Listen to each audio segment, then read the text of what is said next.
اہم سوال ہے. یہ ڈاکٹر خرم صاحب نے ایک ٹرمینالوجی یوز کی تھی، انکیوبیشن پیریڈ. یہ ہوتا کیا ہے؟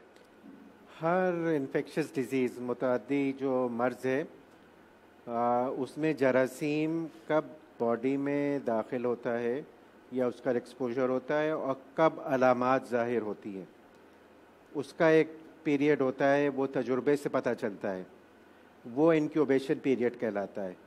اس کی ایک مدت ہوتی ہے دنوں میں کہ اتنے دن میں علامات ظاہر ہوں گی. ہر وائرس بیکٹیریا کا ایک انکیوبیشن پیریڈ ہے. کورونا وائرس کا انکیوبیشن پیریڈ جو ہے وہ میکسیمم 14 دن ہے. یعنی فرض کیجئے کسی شخص کو آج ایکسپوجر ہوا، کوئی کورونا کا جراثیم اس کے منہ میں، ناک میں کہیں چلا گیا، تو 14 دن کے اندر اندر علامات ظاہر ہوں گی. عموماً چوتھے دن سے شروع ہوتا ہے، 7ویں دن پہ زیادہ بیمار ہوتا ہے، 11ویں دن پہ اگر صحیح ہونا ہوتا ہے تو صحیح ہونے لگتا ہے، ورنہ مزید خراب ہونے لگتی ہے طبیعت.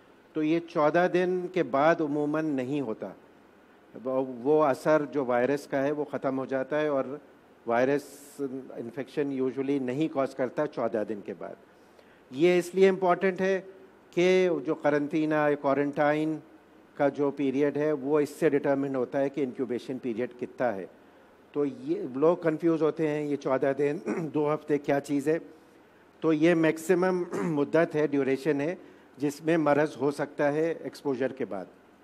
یہ ڈاکٹر صاحب قرنطینہ اور آئزولیشن کو بھی تو ڈسکرائب کرتے ہیں نا؟ جی ہاں، اس حوالے سے بھی جو ہے کانسیپٹ جو ہے بالکل واضح نہیں ہے لوگوں کے درمیان. جس کو ایکسپوجر ہو جائے، جو کسی ایسے مریض سے جس کا سابقہ پڑ جائے کہ اس کو مرض ہے، کنفرمڈ ہے یا کلینکلی سسپیکٹڈ ہے، تو وہ جائے گا قرنطینہ، کوارنٹین میں. وہ اپنے آپ کو الگ رکھے گا 14 دن تک، اور ان 14 دن میں اپنے آپ کو مانیٹر کرے گا، اپنا جائزہ لیتا رہے گا کہ اس کو کیا یہ علامات آتی ہیں جیسے ڈاکٹر خرم نے بیان کیا، نزلہ، زکام، بخار، خدا نخواستہ سانس کی تکلیف. اور اپنے گھر والوں کو یا جو بھی اس کی تیمارداری کر رہا ہے اسے بتانا ہوگا کہ بھائی یہ دیکھتے رہیں کہ بخار ہو رہا ہے روز کے نہیں ہو رہا، سانس کی تکلیف تو نہیں ہو رہی، سانس معمول کے مطابق چل رہی ہے، پھول تو نہیں رہی ہے. تو یہ 14 دن تک مانیٹر کرنا ہے.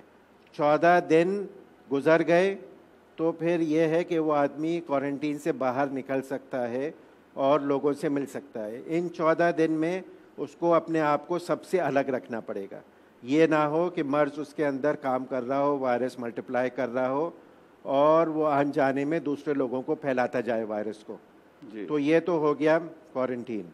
آئسولیشن ان پیشنٹس کا ہے جن کو بیماری ہو جائے، ایک دفعہ بیماری ہو جائے، ان کو ہو گیا نزلہ، زکام، بخار، اگر فیسلٹی ہے ٹیسٹنگ کی، ٹیسٹ ہو گیا، یا ڈاکٹر نے دیگر چیزوں پہ بیسڈ کرتے ہوئے ڈائگنوز کر دیا کہ ہاں آپ کو کورونا کا مرض ہے، تو وہ بالکل آئسولیشن میں چلا جائے گا.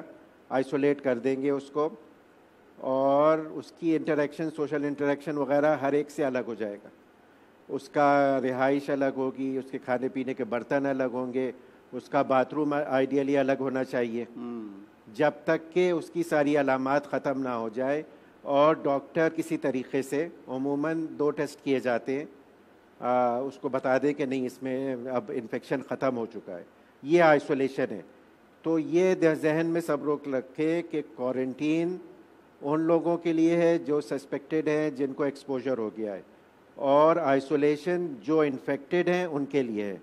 تو ان کو رکھنا پڑے گا اپنے آپ کو. یہ ڈاکٹر صاحب اسی سے ملتا جلتا سوال کہ کہتے ہیں کہ کورونا وائرس بعض لوگوں کی باڈیز میں کم دن کے لیے رہتا ہے، بعض لوگوں کی باڈیز میں زیادہ دن رہتا ہے. یہ کیا چکر ہے؟ یہ بات جو ہے نا، جیسے ابھی پہلے بھی ڈسکس ہو چکی ہے کہ یہ مرض بہت تیزی سے پھیلنے والا مرض ہے، لیکن ہر شخص میں بیماری نہیں کرتا. اگر 100 لوگ ہیں تو اس میں سے 80% لوگ ایسے ہوں گے جن میں یہ بالکل معمولی یا کوئی بیماری نہیں کرے گا، جائے گا ان کے اندر، لیکن ان کو کوئی علامات ظاہر نہیں ہوگی. اب اس کی کیا وجہ ہے، اس کو ہم لوگ تقدیر کہہ سکتے ہیں.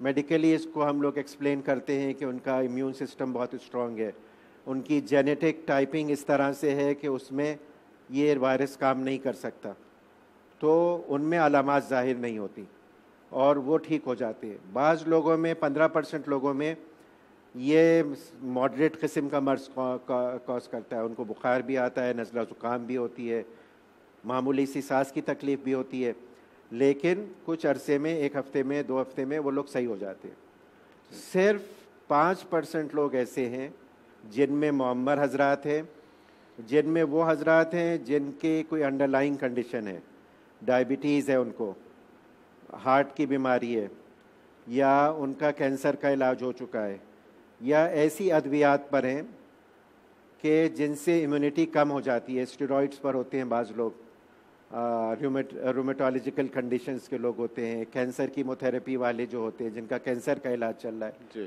ان میں یہ مرض بہت شدت کا ہوتا ہے، اور ایسے مریض ہوتے ہیں جن میں وینٹیلیٹر کی ضرورت پڑتی ہے، اور ان میں مورٹیلٹی یا شرح اموات بہت زیادہ ہوتا ہے۔ تو اس طریقے سے اس کو سمجھا جا سکتا ہے کہ سارے لوگوں میں مرض کیوں نہیں کرتا، جائے گا تو سب کے جسم میں، لیکن 80% میں معمولی، 15% میں تھوڑا بہت مرض ہوگا، لیکن 5% لوگوں میں یہ شدید مرض کاز کرے گا۔ جی جی، شکریہ۔ جی بتائیں۔